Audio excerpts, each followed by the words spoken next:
दोस्तों बहुत बहुत स्वागत है आप सबों का आज के वीडियो में जो है लक्ष्य सीटेट 2021। आज हम लोग कई तरह के मैथ क्वेश्चन करने वाले हैं जो कि बड़ा ही कॉम्प्लेक्स टाइप से लिखा होता है, लेकिन उसका सॉल्यूशन बड़ी ही आसानी से आप कर सकते हैं। देखिए इसी क्रम में पहला क्वेश्चन चलते हैं। कहता है एक संख्या 100 के आधे से छोटी है और 4 दहाई और 5 दहाई के बीच में है। इसके इकाई का अंक दहाई के अंक से एक कम है। यदि संख्या में अंकों का योग 7 है तो उसका गुणनफल क्या होगा। दोस्तों तो अंकों का गुणनफल क्या होगा, उसका संख्या का नहीं, अंकों का गुणनफल क्या होगा। सबसे पहला अटेम्प्ट कहाँ मारेंगे आप, 4 दहाई और 5 दहाई के बीच में। ये सारी बातें दोस्तों बकवास है। क्या दोस्तों बकवास है। आप खाली 4 दहाई 5 दहाई पे ध्यान दीजिए। 4 दहाई मैंने 40 और 5 दहाई मतलब 50। दहाई मैंने कितना 10 होता है। 4 गुने 10 40 और 5 गुने 10 कितना दोस्तों 50। तो इन दोनों के बीच में कोई ऐसी संख्या ढूंढिए जिसका इकाई का अंक दहाई के अंक से एक कम है। वो होगा दोस्तों 43। कौन सा होगा 43, नहीं 44 होगा, नहीं 45, 46, 47। जैसे जैसे आगे बढ़ते जाएंगे तो दहाई का अंक छोटा हो जाएगा, बड़ा नहीं होगा। जबकि बोला है कि इकाई का अंक दहाई के अंक से एक कम होना चाहिए, यानी इकाई का अंक छोटा होना चाहिए। तो इकाई का अंक छोटा किस में होगा 43 में। अब कहता कि इन दोनों का जो है गुणनफल क्या हो दोस्तों, तो 4 तिया 12 हमारा उत्तर होगा। ये सवाल आपके सीटेट 2016 का है। कब का है 2016 का। दोस्तों हम लोग इस क्रम में इससे पहले हम लोग देख चुके हैं 19 का क्वेश्चन, 21 का क्वेश्चन, ठीक है। फिर देख चुके हैं हम लोग 18 क्वेश्चन देख चुके हैं, 17 क्वेश्चन देख चुके हैं। जो लोग पहली बार मेरे इस सीरीज में आए हुए हैं लक्ष्य सीटेट 2021 के सीरीज में, उसको डिस्क्रिप्शन में सारा लिंक मिल जाएगा, जाकर के आप उसको देख सकते हैं। आइए अगला क्वेश्चन चलते हैं दोस्तों सेकंड क्वेश्चन में। क्वेश्चन कहता है 200 और 400 के बीच में 30, 45 और 60 का सबसे छोटा सार्वगुणज। दोस्तों ध्यान रहे सार्वगुणज, ठीक है। और यहाँ क्या बोला है, उसको भाग करना। देखिए क्या बोला है, उसको भाग करना है। 15, 24 और 45 का सबसे बड़ा सार्वगुणज। दोस्तों सबसे छोटा सार्वगुणज मैंने एलसीएम, सबसे बड़ा सार्वगुणज मतलब एचसीएफ। तो आप में से कई लोग मेरा क्लास किए हुए हैं एलसीएम और एचसीएफ का। शानदार ट्रिक होता है इसका। जो लोग नहीं देखे हैं वीडियो जाकर देख सकते हैं। अब देखिए कैसे बनाना है, लेकिन ध्यान रखना है कि एलसीएम किसके बीच आना चाहिए, 200 और 400 के बीच में। तो 30, 45 और 60 का एलसीएम निकालिए। तरीका क्या होता था, सबसे बड़ा वाला उठा के किडनैप कर लो, पकड़ लो इसको। ये क्या है एलसीएम। क्या 60 30 से कटेगा, कट जाएगा, तो 30 को छोड़ दो। क्या 60 45 से कटेगा, दोस्तों नहीं कटेगा।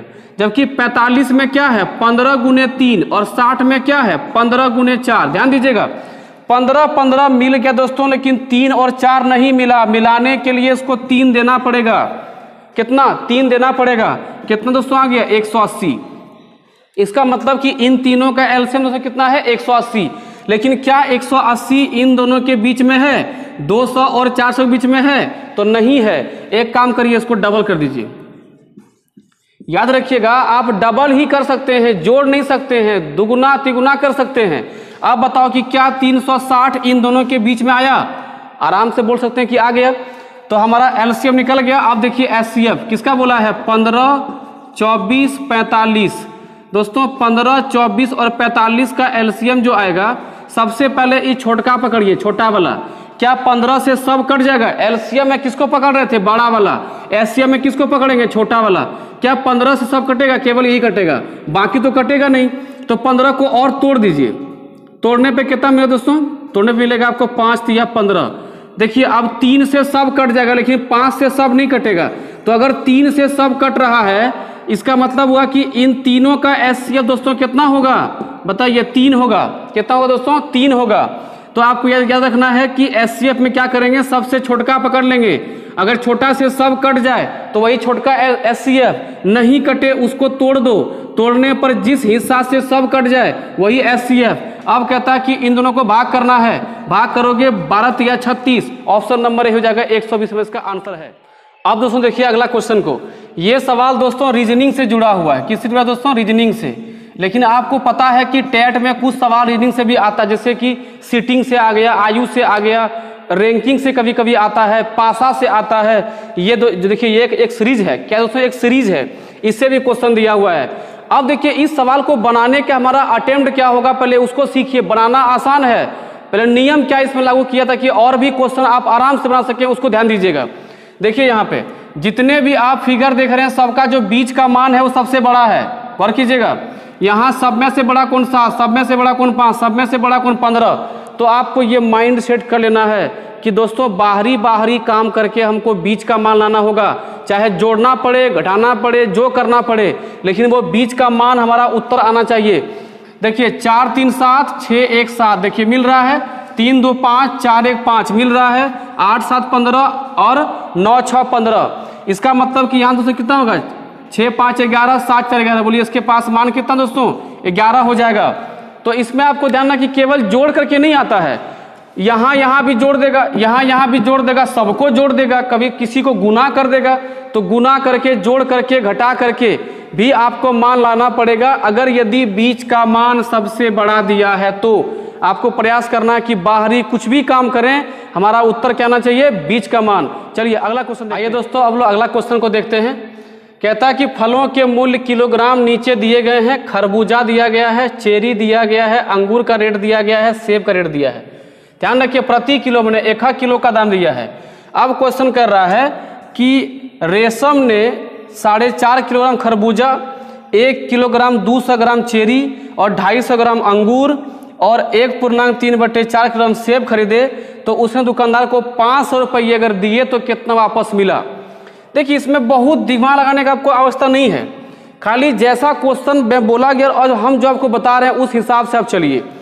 देखिए 4.5 को कितना लिखेंगे, 4 दूनी 8 1 9, यानी कि आप 18.50 को 9/2 से गुना कर दीजिएगा, ठीक है। उसके बाद देखिए 1 किलोग्राम और 200 ग्राम, तो इसको हम कितना लिखते हैं, 1.2 kg लिखते हैं। सारा मान अगर केजी का है तो हम सबको केजी में चेंज कर देंगे।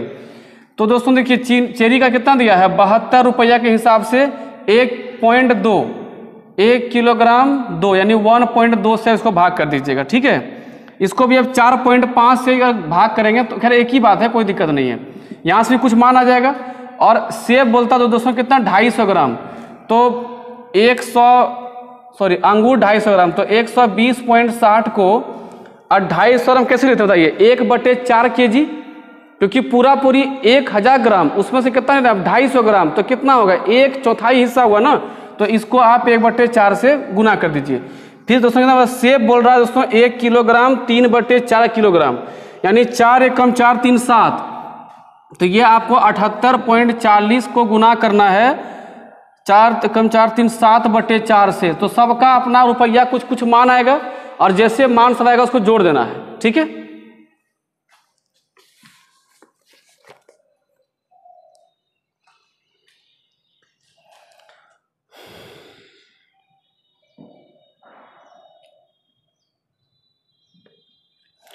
दोस्तों पहला वाला को अगर सॉल्व करेंगे तो कितना दोस्तों, 83 पॉइंट कितना आ जाएगा, इसका गुना कीजिए तो गुना करने पर आ जाएगा दोस्तों 83.25।